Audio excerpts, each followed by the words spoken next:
Hello दोस्तों, तो जैसे कि पिछले एपिसोड में हमने देखा कि एक्सल्टेड सेलेस्टियल माउंटेन में पहला exalted celestial treasure part appear हो चुका था, जिसके लिए सारे के सारे गॉड किंग्स आपस में फाइट करने लगे। लेकिन आखिर में वो असुरा गॉड किंग के हाथों में आ जाता है, जो कि बहुत ही ज्यादा पावरफुल है। इसलिए 8 ग्रेट एम्परर्स को मिलकर उसका मुकाबला करना पड़ता है, जिसमें भी असुरा गॉड किंग ने उनके कई सारे लोगों को चांस से मार डाला था। इसके बाद यहाँ सेकेंड ट्रेजर की इन्फॉर्मेशन इन लोगों को दे दी गई, जिसे माइटी अर्थ सील कहा जाता है, और थर्ड ट्रेजर को माइटी पीपल सील कहा जाता है। इस इन्फॉर्मेशन के बाद असुरा गॉड किंग यहाँ पर डील करते हुए कहता है कि अगर तुम लोग मुझे ये फर्स्ट माइटी स्काई सील लेकर जाने दो, तो मैं वादा करता हूँ कि जब तक अगला एक्सल्टेड सेलेस्टियल गॉड नहीं बन जाता, तब तक मैं एक्सल्टेड सेलेस्टियल माउंटेन के अंदर कदम नहीं रखूंगा। जिस पर वहाँ मौजूद सारे गॉड किंग्स एग्री हो गए थे, और इसीलिए असुरा गॉड किंग यहाँ माइटी स्काई सील को लेकर वहाँ से निकल पड़ा। लेकिन किन्यू को ये सब ठीक नहीं लग रहा था, उसे अभी भी असुरा गॉड पर शक हो रहा है। दूसरी तरफ हम देखते हैं कि किन्यू की वाइफ यानी कि मिस जेंगली का दोबारा से बेटा होने वाला था, जिस बात की खुशखबरी तो लिनमिंग पहले से किन्यू को दे चुका है। इवन की किन्सी भी अपने छोटे भाई के आने के लिए बहुत ज्यादा एक्साइटेड था। अब आगे तो नेक्स्ट एपिसोड की शुरुआत में हम देखते हैं कि 10 साल गुजर चुके थे। किन्यू अपने न्यू यूनिवर्स के अंदर मौजूद था, जहां वो अपने न्यू यूनिवर्स के सेकंड लेयर यानी कि इमॉर्टल डीमन डेविल रेल्म को बना रहा है। और इस सेकंड लेयर को बनाते हुए किन्यू कह रहा था कि बस सिर्फ 2 साल और फिर ये सेकंड लेयर पूरी तरीके से कंप्लीट हो जाएगा। जिसके बाद किन्यू वापस से सीज़न पैलेस आ जाता है, और उससे अपने सामने अपने दोनों बेटे देखने को मिलते हैं, जहाँ पर हम देखते हैं कि किन्सी अब पहले से काफी ज्यादा बड़ा हो चुका था, और उसका छोटा भाई यानी कि किन्यू का दूसरा बच्चा भी पैदा हो चुका है, और उसका नाम है किन शुआंग। लेकिन जैसा कि हम जानते हैं कि किन्सी जब पैदा हुआ था तब से उसकी कल्टीवेशन एक हाई ग्रेड के हेवनली गॉड जितनी थी, यानी कि वो बचपन से इतना ज्यादा पावरफुल था। लेकिन दूसरी तरफ किन शुआंग के साथ ऐसा कुछ नहीं हुआ, और एक हेवनली गॉड ना होने की वजह से अब तक वो हवा में भी नहीं उड़ सकता। इसलिए किन्सी उसे अपने कंधे पर बिठाकर हवा में उड़ाकर उसे एंजॉय करवा रहा था। जहाँ जब किन शुआंग अपने फादर को देखता है, तो वो फौरन से अपने फादर के पास आकर उनसे कहने लगा कि डैड, मैंने आपको बहुत मिस किया जब आप सेकुलेशन में बैठे हुए थे। इस पर किन्यू भी जवाब देते हुए कहता है कि हाँ बेटा, मैंने भी तुम्हें बहुत मिस किया। ये सुनने के बाद किन शुआंग को दोबारा से उड़ने का मन करता है, और किन्सी उसे दोबारा से कंधे पर बिठाकर हवा में ले गया था। तभी अचानक पीछे की तरफ हम देखते हैं कि मिस जेंगली भी किन्यू के पास आ गई थी। ये दोनों ही अपने बच्चों को देख रहे थे, जहाँ पर मिस जेंगली कहती है कि अभी तक किन शुआंग हेवनली गॉड रेल्म पर नहीं पहुंचा, इसी वजह से वो उड़ भी नहीं सकता। जिस पर किन्यू जवाब देते हुए कहता है कि फिक्र मत करो, वो अपना रास्ता ढूंढ लेगा और एक दिन वो ताकतवर हो ही जाएगा। जिस पर मिस जेंगली भी शांत हो गई थी। इसके बाद वो अंकल जियांगलिन, मास्टर यी फेंग और साथ ही साथ मिस जू क्यूलिन की कंडीशन के बारे में किन्यू से सवाल करती है, जिस पर किन्यू जवाब देते हुए कहता है कि वो सब बिल्कुल ठीक है, सब कुछ प्लान के मुताबिक चल रहा है। जिसके बाद सीन शिफ्ट होकर दूसरी तरफ एक्सल्टेड सेलेस्टियल माउंटेन में आ गया, और हम देखते हैं कि ब्लड सी क्वीन भी अब यहाँ पर आ चुकी थी, जिसे मास्टर लीफिंग देख रहा था। और वो मास्टर जेंगलिन से सवाल करते हुए पूछता है कि क्या ये ब्लड सी क्वीन वही लड़की जू यून है जिसके बारे में आपने किन्यू को बताया था। इस पर मास्टर जेंगलिन जवाब देते हुए कहता है कि मैं पूरे यकीन से तो नहीं कह सकता। जू यून पिछले एक्सल्टेड सेलेस्टियल बैटल के दौरान ज़्याओ याओ की टीममेट हुआ करती थी, जो कि अनफ्रेदर फ्रीडम एक्सल्टेड सेलेस्टियल गॉड बन गया, और उसके बाद से पता नहीं जू यून अचानक से गायब हो गई थी। ब्लड सी क्वीन और जू यून के बीच काफी कुछ सिमिलर है, लेकिन इनका जो पावर हो रहा है वो बिल्कुल ही डिफरेंट है। जो सब सुनने के बाद मास्टर डीफिंग कहता है कि किन्यू की मदद से अब हम ये तो जानते हैं कि ब्लड सी क्वीन के पास भी टाइम स्टॉप टेक्निक है, यानी कि वो 8 सीक्रेट एम्परर्स का मुकाबला कर सकती है। इस बार ये सेकंड ट्रेजर के लिए हमें भी कम्पीट करना होगा, लेकिन जरा सावधानी के साथ, क्योंकि 8 सीक्रेट एम्परर्स के अलग अलग प्लान्स है। हम तीनों को मिलकर काम करना होगा, क्योंकि अब असुरा गॉड किंग भी बीच में नहीं है। ये सुनकर मास्टर चैंग फन फौरन अपने लुवियो सोर्ड को बाहर निकाल लेता है, जबकि दूसरी तरफ मास्टर यी फेंग ने अपने वर्ड्स के प्लान व्यू पेंटिंग को बाहर निकाल लिया था, और आखिर में मिस जू क्यूलिन भी अपने 1000 विलो स्टाफ को बाहर निकाल लेती है। ये तीनों ही इस बार एक्शंस लेने वाले हैं, लेकिन साथ ही साथ इनका रूल ये भी था कि जो भी पहले उस सेकंड ट्रेजर को पकड़ेगा वो ट्रेजर उसी का होगा। यहाँ किन्यू तो टेलीपैथी के थ्रू मास्टर जियांगलिन से बात करते हुए कहता है कि अंकल जियांगलिन, कि अगर आपको माइटी अर्थ सील मिल जाए तो उसे ज्यादा देर तक अपने पास मत रखना। जैसे ही आप एक्सल्टेड सेलेस्टियल माउंटेन से बाहर आएंगे, मैं वहाँ पर आपसे मिलने आ जाऊंगा। जिस पर मास्टर जियांगलिन भी एग्री करता है। दूसरी तरफ हम देखते हैं कि बाकी के सारे गॉड किंग्स यहाँ पर इंतजार कर रहे थे कि कब सेकंड माइटी अर्थ सील समन होगा, क्योंकि 10 साल का समय तो गुजर चुका है। तभी अचानक हम देखते हैं कि वो स्पिरिचुअल कैलिड्रोन चमकने लगा, जो देखकर ये सारे गॉड किंग समझ चुके थे कि माइटी अर्थ सील समन होने वाला है, और उसे पकड़ने के लिए ये सब लोग फौरन से आगे की तरफ जंप कर देते हैं। जो बात सही थी, क्योंकि हम देखते हैं कि माइटी अर्थ सील यहाँ पर समन हो चुका था, जिसे पकड़ने की 8 ग्रेट एम्परर्स अपनी पूरी कोशिश कर रहे थे। हम देखते हैं कि मू एम्परर यहाँ अपने कई सारे फॉर्मेशंस बनाकर प्लांट टेंटिकल्स को समन करते हुए उस माइटी अर्थ सील को पकड़ने की कोशिश करने लगा, लेकिन लेकिन माइटी अर्थ सील बहुत ज्यादा तेज था और वो खुद को बचा रहा है। ये देखकर यहाँ डुआनमो एम्परर कहता है कि ब्रदर मूव, फिक्र मत करो, मैं तुम्हारी मदद करता हूँ। और ये कहते ही पूरे से अपने 1004 मिरर लाइट फॉर्मेशन एक्टिवेट कर ली थी ताकि वो इस माइटी अर्थ सील को जकड़ सके, जिसमें टांगा एम्प्रेस भी उसकी मदद करती है। वो अपनी ग्रीन वाटर टेक्निक का इस्तेमाल करते हुए माइटी अर्थ सील के आसपास की जगह को फ्रीज करने लगी ताकि वो अपनी जगह से मूव ना कर सके। लेकिन माइटी अर्थ सील तो इन सबकी सोच से कई गुना ज्यादा ताकतवर था। वो आसानी के साथ इन सबके फॉर्मेशंस को तोड़ते हुए बाहर की तरफ निकल आया, जो देखकर तो ये तीनों एम्परर्स ही शॉक हो गए थे। दूसरी तरफ हम देखते हैं कि माइटी अर्थ सील भागते भागते अचानक से एक टेलीपोर्टेशन पोर्टल ओपन कर देता है, बिल्कुल माइटी स्काई सील की तरह, और वो उसके अंदर चला गया, जिसे फॉलो करते हुए सारे के सारे गॉड किंग भी उस पोर्टल के अंदर चले गए। जिसके बाद सीन शिफ्ट होकर दूसरी तरफ एक स्नो डेजर्ट इल्यूशन स्पेस में आ जाता है, जहाँ पर सारे 8 सीक्रेट एम्परर, सारे के सारे गॉड किंग, इवन के मास्टर जियांग लैन और उनके साथी भी आ चुके थे। और ये सब लोग ये माइटी अर्थ सील की तलाश करना शुरू कर देते हैं, लेकिन इन्हें माइटी अर्थ सील कहीं भी दिखाई नहीं दे रहा था। वो इसलिए क्योंकि माइटी अर्थ सील यहाँ जमीन के नीचे छुपा हुआ था और वो अचानक जमीन को चीरते हुए बाहर की तरफ आ जाता है, जिसे पकड़ने के लिए ये लोग जैसे उसके पीछे रवाना होने लगे तभी अचानक माइटी अर्थ सील दोबारा जमीन के नीचे चला गया, जो देखकर तो ये सब समझ गए कि हमें जमीन को चीरना होगा, तभी हम माइटी अर्थ सील को देख पाएंगे। जिसके लिए हम देखते हैं कि हुआंगफू एम्परर का बड़ा भाई हुआंगफू ली यहाँ पर एक गोल्डन नेल टेक्निक का इस्तेमाल करते हुए जमीन को चीरने की कोशिश करता है, लेकिन वो ऐसा कर नहीं पाता। वो जरा गहराई तक नहीं जा पा रहा था, जो देखकर तो वो हैरान हो गया। दूसरी तरफ हम देखते हैं कि पुटाई एम्परर यहाँ पर स्पिरिचुअल सेंस को जमीन में फैलाने लगा, लेकिन वो ये देखकर शॉक हो गया कि उसकी स्पिरिचुअल सेंस भी जमीन में नहीं फैल रही। जिस पर पुटाई एम्परर का छोटा भाई कहता है फिर तो इस जमीन को मैं चीरता हूँ, और ये कहती वो भी कोशिश करता है जमीन को स्प्लिट करने की, लेकिन वो भी नाकामयाब रहा। अब इन लोगों के पास सिर्फ एक ही रास्ता था कि ये लोग अलग अलग होकर माइटी अर्थ सील की तलाश करें, जिसकी वजह से जैंग एम्परर यहाँ अपने साथ जाओ एम्परर और शेंटू एम्परर को लेकर अलग डायरेक्शन में चला जाता है, जहाँ रास्ते में चलते हुए ये तीनों माइटी अर्थ सील को तलाश करने की कोशिश कर रहे थे। साथ ही साथ जैंग एम्परर अपने मन में कह रहा था कि स्पिरिचुअल सेंस का इस्तेमाल करके माइटी अर्थ सील को ढूंढना नहीं जा सकता, इसलिए हम तीनों को भी थोड़ा अलग अलग होकर यहाँ माइटी अर्थ सील की तलाश करनी होगी, लेकिन ज्यादा दूर एक दूसरे से नहीं जाएंगे, ताकि जैसे एक बंदे को माइटी अर्थ सील दिखे बाकी दोनों उसकी मदद करने के लिए फौरन से पहुंच सके। इस पर जावा एम्परर और शेंटू एम्परर दोनों एग्री करते थे, पर तभी अचानक इन्हें अपने सामने की तरफ एक ऑरेंज कलर की रोशनी चमकती हुई दिखाई दी, जो कि असल में कुछ और नहीं बल्कि माइटी अर्थ सील ही था, और वो चट्टानों को तोड़ते हुए फौरन से निकलकर बाहर आ गया, जिसे वैली में अपने सामने देखकर ये तीनों एम्परर उसके पीछे पड़ गए थे। जियांग एम्परर तो माइटी अर्थ सील को पकड़ने की कोशिश करता है, लेकिन उसकी रफ्तार बहुत ज्यादा तेज थी, इसलिए जावा एम्परर फौरन से जंप करते हुए वैली के बाहर हवा में आ गया था, जहाँ पर वो कहता है कि जियांग एम्परर मैं तुम्हारी मदद करता हूँ इस माइटी अर्थ सील को स्लो करने के लिए, और ये कहती हुए आसमान से बिजली कड़काते हुए यहाँ उस माइटी अर्थ सील पर गिराने की कोशिश करता है ताकि उसकी रफ्तार स्लो हो सके। ऐसा करने से माइटी अर्थ सील की रफ्तार तो स्लो नहीं हुई, लेकिन बाकी के सारे गॉड किंग्स ने यहाँ पर उस चमकती हुई रोशनी को देख लिया था और वो समझ गए थे कि माइटी अर्थ सील वहीं पर है, इसलिए बाकी के सारे गॉड किंग्स भी उसी डायरेक्शन में बढ़ने लगे जहाँ पर जियांग एम्परर कह रहा था कि इससे काम नहीं बन रहा, हम तीनों को अपनी गॉड किंग की पावर्स को एक साथ इस्तेमाल करते हुए 1 एनर्जी 3 एलिमेंट का इस्तेमाल करना होगा, सिर्फ इसी तरीके से हम उस माइटी अर्थ सील को पकड़ सकते हैं। जिस पर बाकी के दोनों एम्परर भी एग्री हो गए थे और ये तीनों ही अपनी गॉड किंग की पावर्स को कंबाइन करते हुए 1 एनर्जी 3 एलिमेंट्स की पावर का इस्तेमाल करते हैं, जहाँ पर हम देखते हैं कि एक चेन जिसके अंदर थंडर और फ्लेम की पावर थी, हम देखते हैं कि वो चेन तेजी के साथ आगे की तरफ बढ़ते हुए माइटी अर्थ सील को जकड़ लेती है, जहाँ जियांग एम्परर खुश होते हुए कह रहा था कि हम कामयाब हो रहे हैं, बस थोड़ी देर और होल्ड करके रखो।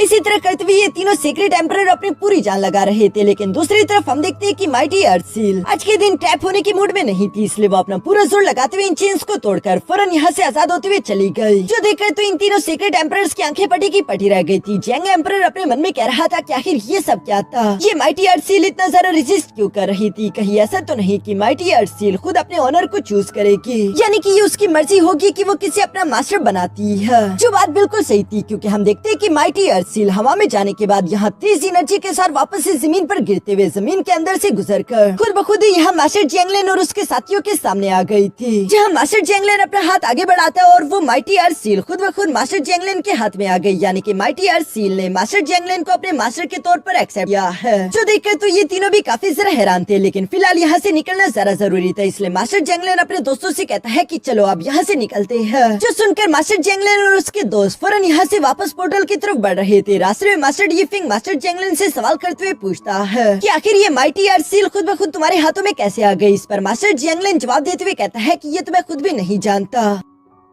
यहाँ वो भी ये कह ही रही थी कि तभी अचानक उनके सामने जाओ एम्परर और उनके साथी आ जाते हैं, जहाँ जाओ एम्परर कह रहा था कि जियांगलिन बेहतर होगा कि तुम वो माइटी अर्थ सील खुद ब खुद मेरे हवाले कर दो। लेकिन ऑफ कोर्स मास्टर जियांगलिन ऐसा नहीं करने वाले। मिस यूकिलिन कहती है कि इन्हें मैं देखी हूँ। ये कहती वो फौरन अपने 1000 विलो स्टाफ को बाहर की तरफ निकालते हुए डेड डोमेन को एक्टिवेट कर लेती है, जिसके अंदर टांग एम्परर्स और साथ ही साथ बहुत सारे और गॉड किंग लेवल के कल्टिवेटर फंस चुके थे और वो लोग घबरा रहे थे क्योंकि ये आर्टिफैक्ट जिससे डेथ डोमेन को अनलीश किया गया था वो एक टॉप ग्रेड का सोल ओरिजिन ट्रेजर है। मिस यूकिलिन भी कहती है कि मरने के लिए तैयार हो जाओ। जो कहती है उस डेथ डोमेन के अंदर से हम देखते हैं कि कई सारे हैंड्स निकलते हुए यहाँ उन गॉड किंग्स पर हमला करने लगे ताकि वो उन्हें जान से मार सके। लेकिन तांग एम्प्रेस को ये सब देखकर जरा डर नहीं लग रहा था। वो कहती है कि ये डोमेन मेरे सोर्स पल के सामने कुछ नहीं बल्कि असली डोमेन अब मैं तुम्हें दिखाती हूँ। जो कहती है वो अपने वाटर सोर्स पल की पावर का इस्तेमाल करते हुए फिर उसे ग्रीन ओशियन रेडिएटिंग पल डोमेन एक्टिवेट कर लेती है, जिसमें 5-6 वाटर बीड्स बन चुके थे और हम देखते हैं कि ये वाटर बीड आसानी के साथ डेड डोमेन को खत्म करते हुए तेजी के साथ मास्टर जियांगलिन के पीछे पड़ गए थे। इससे पहले कि ये वाटर अटैक मास्टर जियांगलिन को हिट कर पाता, मिस यूकिलिन अपनी इविल पंप टेक्निक का इस्तेमाल करते उस अटैक को ब्लॉक कर देती है ताकि मास्टर जियांगलिन को भागने का मौका मिल सके। हम देखते हैं कि अभी भी मास्टर जियांगलिन के पीछे कई सारे गॉड किंग लेवल के कल्टिवेटर्स पड़े हुए थे। साथ ही साथ जाओ एम्परर भी गुस्सा होते हुए अपने थंडर अटैक दूर से मास्टर जियांगलिन पर चल रहा था।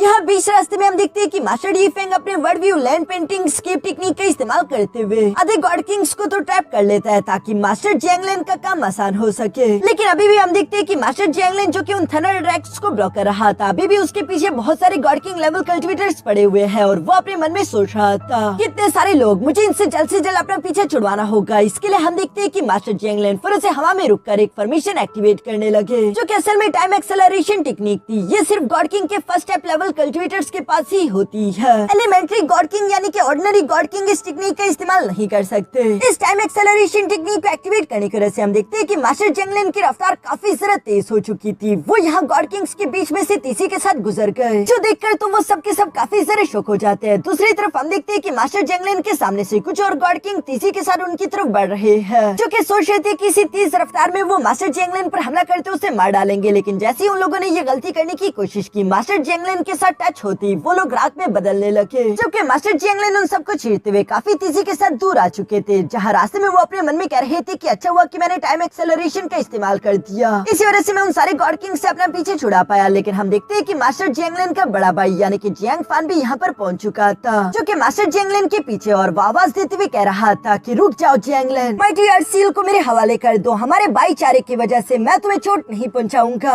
मैं जानता हूँ कि तुम्हें लड़ना बिल्कुल पसंद नहीं, लेकिन अगर ये माइटी अर्थ सील तुम्हारे पास होगा तो मुसीबतें तुम्हारा पीछा करती रहेगी, तुम्हें कभी भी छुटकारा नहीं मिलेगा। मैं ये सब तुम्हारे लिए कर रहा हूँ। सेकंड ब्रदर, मेरी बात को समझो। यहाँ जियांग एम्परर की ये सारी बातें सुनकर मास्टर जियांगलिन पीछे की तरफ मुड़कर देखते हुए पुरानी बातों को याद करता है, जहाँ जियांग एम्परर हर बार बिल्कुल ऐसी ही बातें करता था कि जियांगलिन ये सब कुछ मैं पियाओजू सिटी के लिए ही तो कर रहा हूँ। और इन्हीं बातों की वजह से हर बार मास्टर जियांगलिन ब्लैकमेल हो जाते थे, इवन कि वो अपने प्यार को भी बचा नहीं पाए सिर्फ इन्हीं बातों की वजह से, क्योंकि वो खुद से बढ़कर अपने क्लैन के बारे में सोचते थे। यहाँ दूसरी तरफ हम देखते हैं कि जियांग एम्परर मास्टर जियांगलिन पर अपने डार्क एलिमेंट का इस्तेमाल करते हुए अटैक्स कर रहा था, जिन्हें टॉर्च करते हुए दूसरी तरफ मास्टर जियांगलिन कहता है कि सच कहो, तुम कभी भी पियाओजू सिटी या फिर हमारे लिए नहीं सोचते थे, बल्कि ये सब कुछ तुम सिर्फ अपने फायदे के लिए कर रहे हो। जो सुनकर जियांग एम्परर अपने डार्क सोल पल की पावर को इकट्ठा करते हुए हवा में एक बहुत बड़ा अटैक बना चुका था और वो कह रहा था कि अगर तुम ऐसी जिद करोगे तो बाद में मुझे बेरहम मत कहना। ये कहते जियांग एम्परर अपने उस पावरफुल अटैक को यहाँ मास्टर जियांगलिन की तरफ चल देता है, जिसे ब्लॉक करने के लिए दूसरी तरफ मास्टर जियांगलिन ने भी अपनी एनर्जी को इकट्ठा करते हुए तेजी के साथ उस अटैक से तकड़वा दिया। हवा में ये दोनों अपनी पूरी ताकत से अपने अटैक तकड़वा रहे हैं, जहाँ पर मास्टर जियांगलिन कह रहा था कि तुमने हमेशा हमारे क्लैन और पियाओजू सिटी को बहाना बनाया कि तुम ये सब कुछ उनके लिए कर रहे हो, लेकिन असल में तुम सिर्फ अपनी ही ख्वाहिशों को पूरा कर रहे थे। इसलिए आज के बाद से मैं तुम्हारा कोई ऑर्डर नहीं मानने वाला। यहाँ इसी के साथ एक बड़ा सा ब्लास्ट हो जाता है, जिसके बाद मास्टर जियांगलिन दोबारा वहाँ से आगे की तरफ बढ़ने लगा, लेकिन जियांग एम्परर उसे फॉलो कर रहा था और उसे रोकने के लिए मास्टर जियांगलिन फिर से हवा में रुकते हुए एक स्लैश अटैक जियांग एम्परर पर चल देता है, जिसे जियांग एम्परर ने आसानी के साथ ब्लॉक कर दिया था। और वो मास्टर जियांगलिन से कहने लगा कि हम दोनों अभी भी भाई है, इसी में तुम्हारी भलाई है कि अगर तुम वो माइटी अर्थ सील मेरे हवाले कर दो, मैं पास्ट का सब कुछ भुला दूंगा और तुम्हें माफ कर दूंगा। ये सब सुनकर दूसरी तरफ मास्टर जियांगलिन कहता है कि तुम खुद को मेरा भाई कहते हो, लेकिन अब मैं इस बात को नहीं मानता, हम दोनों भाई नहीं है। इसी के साथ इन दोनों के दरमियान खतरनाक hand to hand combat fight होना शुरू हो गई, जिस फाइट के दौरान मास्टर जैंगलिन जैंग एम्परर पर भारी पड़ रहा था। साथ ही साथ वो कह रहा था कि उस दिन अगर जू क्यूमी की मौत के टाइम पर बीच में इंटरफियर ना किया होता और मुझे रोका ना होता तो आज के दिन मैं इतनी तकलीफ से ना गुजरता। तुम्हारी वजह से मैंने अपने प्यार को खोने का दर्द बर्दाश्त किया, और जब तुम्हारी बेटी जैंगली और किन्यू की बारी आई तब भी तुमने उनके साथ क्या किया, तुमने उनकी फीलिंग्स की परवाह नहीं की। यहाँ मास्टर जैंगलिन ये सब कहते हुए इमोशनल हो रहे थे, और इसी मौके की वजह से जैंग एम्परर उसे ओवरशैडो करते हुए एक पावरफुल अटैक के साथ हिट करते हुए फिर से जमीन पर पटक देता है। जहाँ जैंग एम्परर कह रहा था कि तुम अभी भी काफी जरा जिद्दी हो, इसलिए मुझे लगता है कि तुमसे ये सील मुझे खुद ही जबरदस्ती लेना होगा। जो कहते हुए जैंग एम्परर ने हवा में कुछ क्रिस्टल नीडल अटैक रेडी करना शुरू कर दिए थे। नीचे की तरफ मौजूद मास्टर जैंगलिन खड़े होते हुए कहता है कि अगर तुम मुझे भाई कहते थे तो बताओ कि आखिर तुमने मेरे प्यार जू क्यूमी को मरने कैसे दिया।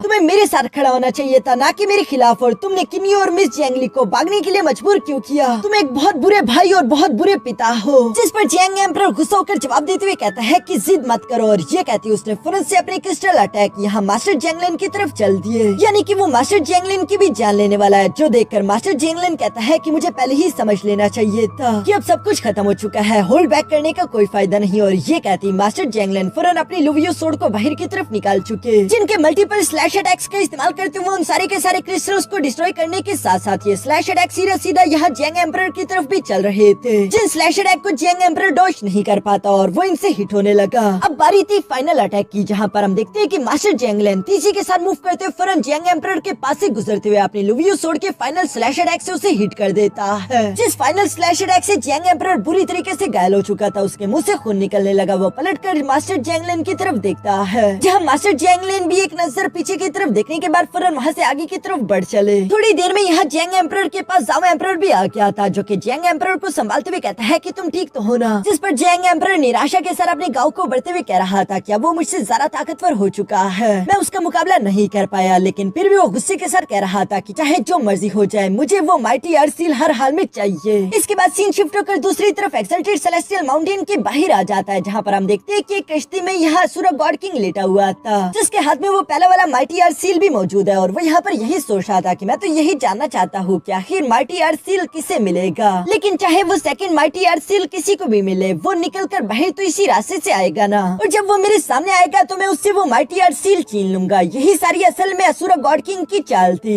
इसलिए अगर आप लोगों को याद हो तो एक्सल्टेड सेलेस्टियल माउंटेन से जाने से पहले वो इवल्स की तरह मुस्कुरा रहा था। दूसरी तरफ किन्यू को भी अपने डिवाइन सेंस की वजह से ये सब कुछ जानने को मिल जाता है कि असुरा गॉड किंग तो एक्सल्टेड सेलेस्टियल माउंटेन के बाहर ही बैठा हुआ है, जिसकी क्या चाल है किन्यू भी ये समझ गया था। इसलिए वो पहले से अपनी पावर को एक्सल्टेड सेलेस्टियल माउंटेन के चारों तरफ फैलाना शुरू कर चुका, जिसका थोड़ा बहुत एहसास असुरा गॉड किंग को भी हो गया था, लेकिन वो समझ नहीं पाया कि आखिर अचानक यहाँ पर क्या चेंज हो चुका है। वो इसी बारे में हैरान होकर सोच रहा था। दूसरी तरफ किन्यू यहाँ पर अपने मन में यही कह रहा था कि उम्मीद करता हूँ कि मास्टर जैंगलिन बिल्कुल सही सलामत हो। जिसके बाद सीन शिफ्ट होकर वापस से मास्टर जैंगलिन पर आ जाता है, जहाँ पर हम देखते हैं कि वो हुआंगफू एम्परर के बड़े भाई हुआंगफू ली के साथ अपने लुवियो सोर्ड का इस्तेमाल करते हुए फाइट कर रहा था, लेकिन फिर भी हम देखते हैं कि उसने हुआंगफू ली की जान नहीं ली। हुआंगफू ली भी इस बात को समझता था कि मास्टर जैंगलिन ने मुझ पर अभी भी रहम दिखाया है, हालांकि ये जानते हुए भी कि हम दुश्मन है और वो मेरी जान ले सकता था। लेकिन मास्टर जैंगलिन को तो जानबूझकर अपने पुराने दोस्तों की जान नहीं लेनी थी। वो तो बस सिर्फ पोर्टल का इस्तेमाल करके वापस से एक्सल्टेड सेलेस्टियल माउंटेन जाना चाहता था, क्योंकि सिर्फ एक्सिट डोर वहीं पर मौजूद है। लेकिन दूसरी तरफ हम देखते हैं कि यहाँ टेलीपोर्टेशन पोर्टल के बाहर तांग एम्परस और साथ ही साथ मू एम्परर मौजूद थे, जहाँ मू एम्परर तांग एम्परस से कह रहा था कि तुम सामने से जैंगलिन पर हमला करो, जबकि मैं घूमकर पीछे से आते हुए जैंगलिन पर हमला करूंगा।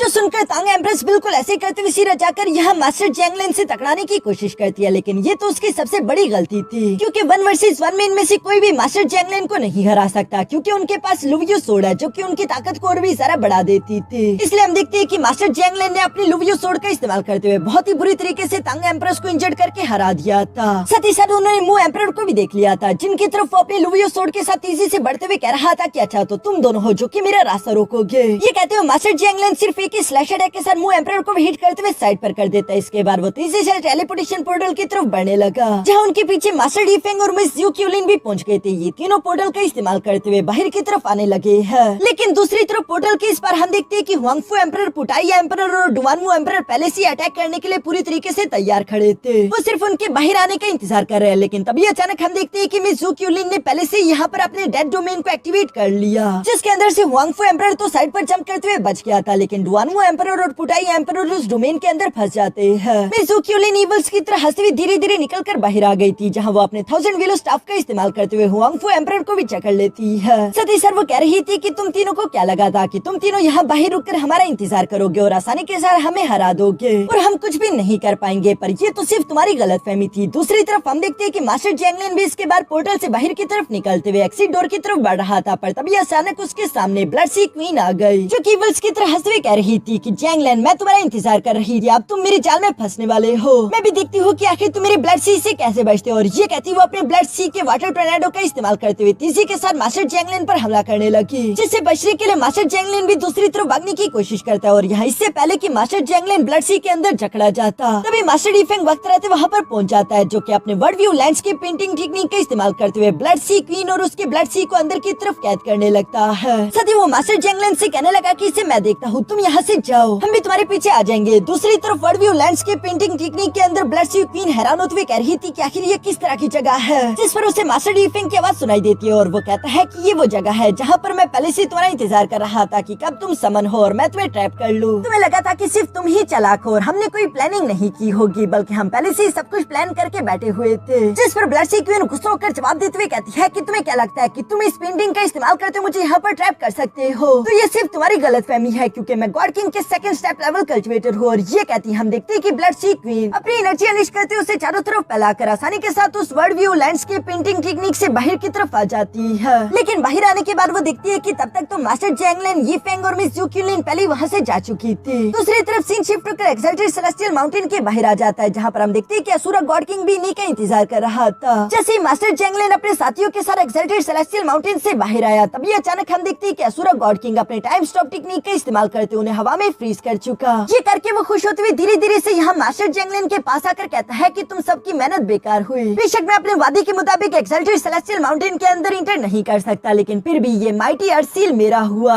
ये कहते हुए असुरा गॉड किंग अभी मास्टर जैंगलिन से माइटी अर्थ सील लेने ही वाला था, पर तभी अचानक दूसरी तरफ हम देखते हैं कि किन्यू ने अपनी पावर्स अनलीश करना शुरू कर दी, जहाँ पर किन्यू ने पहले से teleportation formation exalted celestial mountain के आसपास फैलाया हुआ था और वो फौरन से मास्टर जैंगलिन और अपने साथियों को टेलीपोर्ट करके अपने न्यू यूनिवर्स ले आता है, जो देखकर तो असुरा गॉड किंग पूरी तरीके से शॉक हो गया। दूसरी तरफ किन्यू उससे कहता है कि असुरा गॉड किंग मैं तुम्हारा दुश्मन नहीं बनना चाहता, लेकिन फिर भी ये सील हमारा है। जो सुनकर तो असुरा गॉड किंग को काफी गुस्सा रहा था, लेकिन फिर भी वो मुस्कुराते हुए कहता है तो ये तुम हो किन्यू। उसके ये कहना ही था कि तभी अचानक हम देखते हैं कि एक्सल्टेड सेलेस्टियल माउंटेन से 8 सीक्रेट एम्परर और ब्लड सी क्वीन निकलकर बाहर आ गई, जिन्हें देखकर असुरा गॉड किंग कहता है लेकिन ये सीक्रेट एम्परर किसी भी हाल में उस एक्सल्टेड सेलेस्टियल ट्रेजर पर गिव अप नहीं करेंगे, यानी कि ये तुमसे वो छीन कर ही रहेंगे। बेशक तुम्हें एक्सल्टेड सेलेस्टियल ट्रेजर मिल तो गया है, लेकिन तुम उसे अपने पास रख नहीं पाओगे। असुरा गॉड किंग की ये सब कहते साथ ही हमारा ये एपिसोड यहीं पर खत्म हो गया।